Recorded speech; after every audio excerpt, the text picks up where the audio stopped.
और REET level second को रद्द किया सरकार ने, लेकिन फर्स्ट को रद्द नहीं किया। फर्स्ट रद्द नहीं करने के पीछे क्या कारण थे, और उसमें हम सीबीआई जांच की डिमांड कर रहे थे।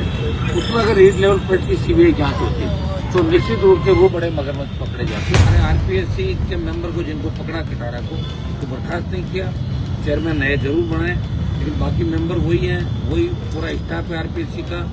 और जिस तरह का माफिया राज राजस्थान में चल रहा है, मुझे नहीं लगता कि इससे ज्यादा निकम्मी नकारा सरकार कभी आई होगी राजस्थान में। ये जो सरकार आई 1.5 साल से, या तो सरकार नजर ही नहीं आ रही कौन सरकार चला रहा है, न पक्ष है न विपक्ष। कोई अगर सरकार के खिलाफ बोलो तो किसी को लाके एक से कौन बंद करके सर मारपीट कर देते हैं, झूठे मुकदमे में फंसाते हैं। मुझे समझ नहीं आ रहा है भजनलाल जी इतने कब से वीर हो गए कि इस तरह लोग खिलाफ बोलने वाले लोगों को उनकी आवाज बंद करने का काम कर रहे हैं। इतने चोर मंत्री सरकार कर रहे हैं, उन चोरों के खिलाफ जैसे ही नारे लगते हैं चोर चोर चोर, तो उनको जलन होती है। वो पुलिस का फिर कहीं कहीं दुरुपयोग करता है। मुझे नहीं लगता कि जांच का सिस्टम भी होगा। ये तो हम लोग बैठे हैं, नहीं तो पता नहीं कितना एनकाउंटर अभी तक 1.5 साल में हो जाए, लेकिन कांग्रेस तो चुप है। ये तो नौजवानों को धन्यवाद दूंगा कि आक्रोश के बाद, आक्रोश रैली के बाद और ऐसे में अंदर तो आंदोलन हुआ पड़ा, जितने आंदोलन हुए उसके बाद थोड़ा बहुत सरकार के दिमाग में होगा कि लोकतंत्र जिंदा है। अभी बजरी की जो माइंस है राजस्थान में अरोट करी, आप बताओ इनके ज्यादातर विधायकों ने, मंत्रियों ने, पूर्व विधायकों ने, भाजपा के कार्यकर्ताओं ने सारी लीड अपने नाम कर, वही गुंडागर्दी चलेगी बजरी वाली पहले जो चला था, वही माफिया राज अब चलेगा। अगर राजस्थान को बचाना तो तीसरी ताकत की आवश्यकता है, और तीसरी ताकत को राजस्थान का नौजवान खड़ा करेगा, और नौजवान इस बार खड़ा करने के मूड के अंदर है। रद्द करवाने और आरपीएससी पुनर्गठन को लेकर और राजस्थान के अंदर जितने भी कांग्रेस सरकार के अंदर पेपर लीक के मामले में रीट लेवल फर्स्ट जिसको रद्द करने की बार बार हमने बात उठाई, सेकेंड का मामला पार्लियामेंट के अंदर उठाया हमने। रीट को लेकर भी सड़कों पर संघर्ष किया पिछली सरकार के समय, और रीट लेवल सेकेंड को रद्द किया सरकार ने, लेकिन फर्स्ट को रद्द नहीं किया। फर्स्ट रद्द नहीं करने के पीछे क्या कारण थे, और उसमें हम सीबीआई जांच की डिमांड कर रहे थे। उसमें अगर रीट लेवल फर्स्ट की सीबीआई जांच होती तो निश्चित रूप से वो बड़े मगरमच्छ पकड़े जाते, जिसपे बीजेपी के लोग विपक्ष में रहते हमेशा आरोप लगाते थे। ईडी की रेड जरूर हुई थी, कुछ कोचिंग संस्थानों को पूछताछ के लिए भी बुलाया, लेकिन दुर्भाग्य इस बात का है कि बड़े मगरमच्छ अभी तक नहीं पकड़े गए जिनका इंतजार है। आरपीएससी के मेंबर को, जिनको पकड़ा किटारा को, तो बर्खास्त नहीं किया। चेयरमैन नए जरूर बनाए, लेकिन बाकी मेंबर वही हैं, वही पूरा स्टाफ है आरपीएससी का।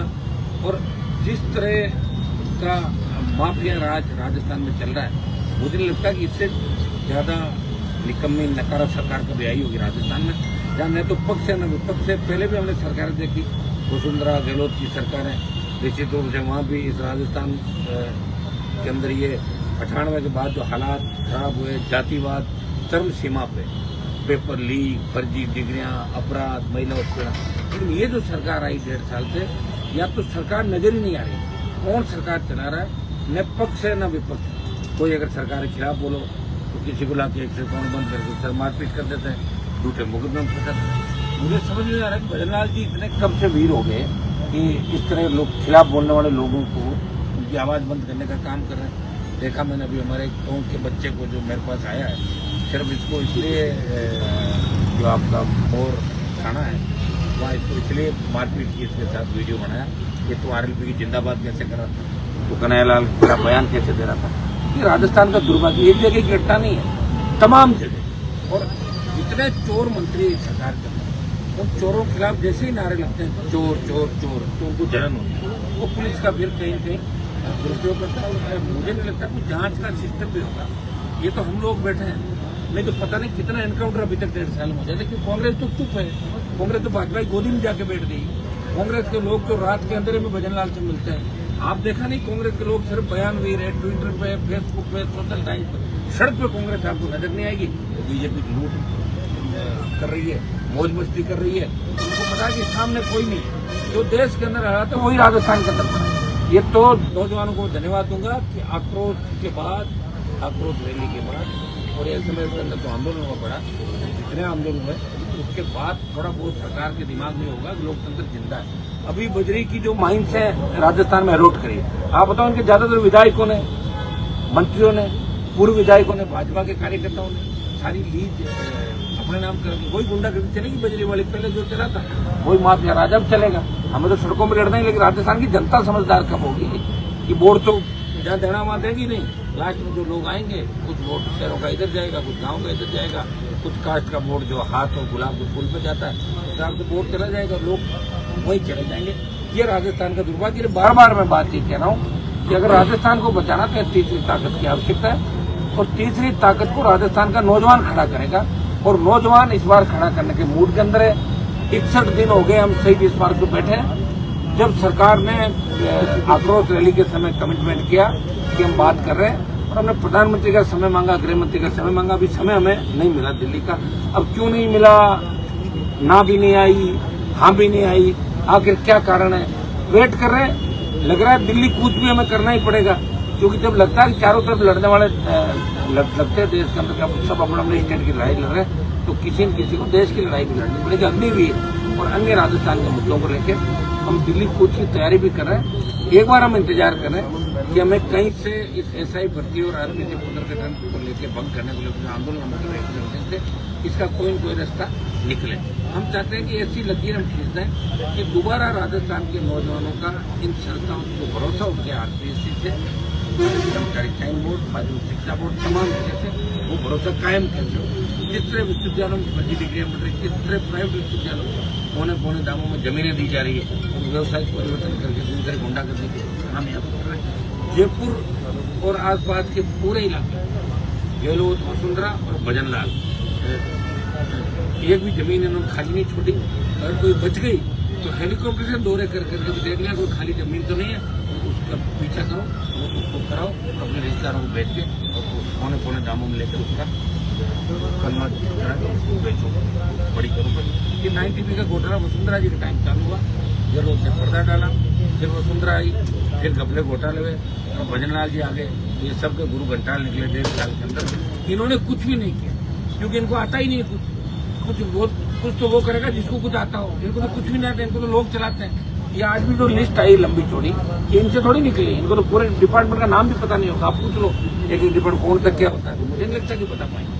इनका काम ही रहा, पहली बार विधायक बने, सीएम बन गए, इतना बड़ा पद इनको दिया, कैसे बचा रहे होंगे तो खुद आदमी सरपंच बन जाता है, एकदम से प्रधान बन जाता, वो भी टेबलेट खानी चालू कर देता, और एक व्यक्ति मुख्यमंत्री बन गया, पार्टी कार्यालय में काम करते थे, कैसे प्रचार होंगे इस वर्ग को? ये तो वही जाना है। लेकिन बीजेपी दिल्ली ये चाहती है कि मरने तो राजस्थान को पड़ा है, राजस्थान 25 सीटें आएगी नहीं, 27 में देख लें क्या करना। अभी छोटो जैसा भजनलाल, एक जगह मोहनलाल, एक जगह तीसरा लाल, इस तरह करके पूरे देश का पट्टा धार कर दिया। और कांग्रेस भारतीय जनता पार्टी में बैठी है, अपने जीजाजी रॉबर्ट वाड्रा जेल नहीं जाए, यही कांग्रेस पार्टी को चिंता है, और इसमें बेचारे लगे हुए।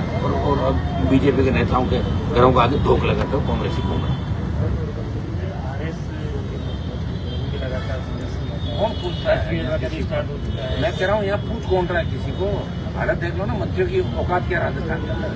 2 मुख्यमंत्री, प्रदेश अध्यक्ष पार्टी का मोबाइल नंबर चेंज कर लिया, फोन नहीं उठा रहे हैं, लोगों को कह दिया कि आपकी आरएस की एग्जाम में आगे कर रहा हूँ, आप तो जूस पी लो, मतलब राठौड़ी का बयान। कितने बच्चों ने उनका भरोसा किया होगा, डिप्रेशन में चले गए बच्चे, पेपर पास नहीं कर पाएंगे।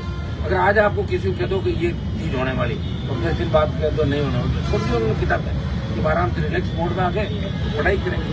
और 40 विधायक यहाँ तो मुख्यमंत्री में होड़ मची हुई। एक बार प्रेमचंद बैरवा को ले गए सीएम विदेश, प्रिया कुमारी बोली मुझे नहीं ले गए, मुझे भी ले जाओ, अगली बार उनको ले गए। अरे अब ये विदेश जाने का झगड़ा ही बच गया, जो मुख्यमंत्री विदेश तो अपने पैसे चले जाओ, कौन रोक रहा है? और मैं विदेश नहीं गया तो क्या हो गया? नहीं गया तो कौन से मेरे नंबर कम हो गए? घूम रहा हूँ मैं ही अपने लिए, तो देश ही सर्वोच्च है। लेकिन इन लोगों का दिमाग का दिवाला निकल गया, सारे दोनों हाथों से लूट रहे राजस्थान को। और कांग्रेस के नेता बयान दे रहे हैं, बयान देखो इतने बड़े बड़े बयान आए कांग्रेस, जैसे सुबह धरती का सीना चीरते हैं, और सुबह इनको स्विच ऑफ है, कोई पता कि एक दिन जरूर लोग याद नहीं रहे। ये हालात तो राजधानी के अंदर आपको नजर ही आ रहे हैं कि राजधानी के अंदर कल जो थाना क्षेत्र सदर थाने के अंदर आत्महत्या का मामला हुआ, मैं कह रहा हूँ हर दिन हर जिले के अंदर बात होगी। कई लोग शिकायत भी करते हैं, किसके पास शिकायत करने थे, इज्जतदार आदमी वो ले जाए पुलिस पीट के, इज्जत के हमारे नाम लेते थाने वाले, और कहते हैं कि अगर शिकायत कर दी हमारा कुछ भी नहीं बिगड़ा, और झूठ मारेंगे करके हमारे बैठे।